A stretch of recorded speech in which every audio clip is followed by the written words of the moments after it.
بسم اللہ الرحمن الرحیم۔ السلام علیکم ورحمۃ اللہ وبرکاتہ۔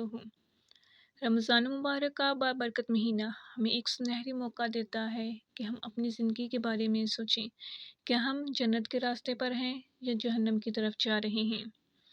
سورہ آل عمران، جس کی آیت کا ترجمہ کچھ یوں ہے: ہر جان موت کا مزہ چکھنے والی ہے اور تمہیں قیامت کے دن تمہارا پورا بدلہ دیا جائے گا۔ جو کوئی آگ جہنم سے بچا لیا گیا اور جنت میں داخل کر دیا گیا وہی کامیاب ہے، اور دنیا کی زندگی محض دھوکے کا سامان ہے۔ ہمارے پیارے آقا دو جہاں حضرت محمد صلی اللہ علیہ وآلہ وسلم کا فرمان ہے: جو شخص ایمان اور احتساب کے ساتھ رمضان کے روزے رکھے اس کے پچھلے گناہ معاف کر دیے جاتے ہیں۔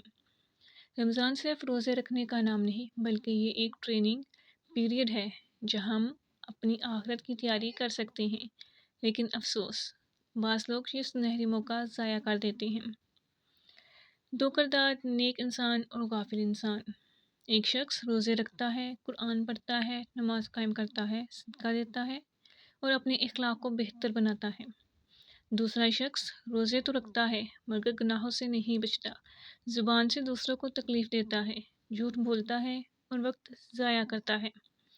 رسول اللہ صلی اللہ علیہ وآلہ وسلم نے فرمایا: کتنے ہی روزے دار ایسے ہیں جنہیں ان کے روزے سے سوائے بھوک اور پیاس سے کچھ نہیں ملتا۔ فیصلہ آپ کا ہے۔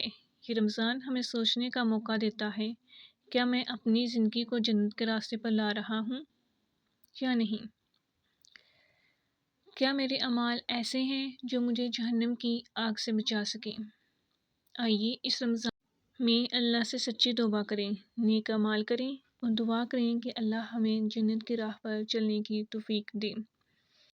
سورہ فرقان، جس کی ایک آیت کا ترجمہ کچھ یوں ہے: اور وہ لوگ جنتی کہتے ہیں: اے ہمارے رب، ہمیں جہنم کے عذاب سے بچا، بے شک اس کا عذاب دائمی اور ہلاکت خیز ہے، بے شک وہ بہت برا ٹھکانہ اور جگہ ہے۔ اللہ ہمیں جنت کے راستے پر چلنے کی توفیق دے، آمین۔ اگر یہ پیغام اچھا لگا ہو تو اسے دوسروں تک پہنچائیں تاکہ وہ بھی جنت کے راستے پر چل سکیں۔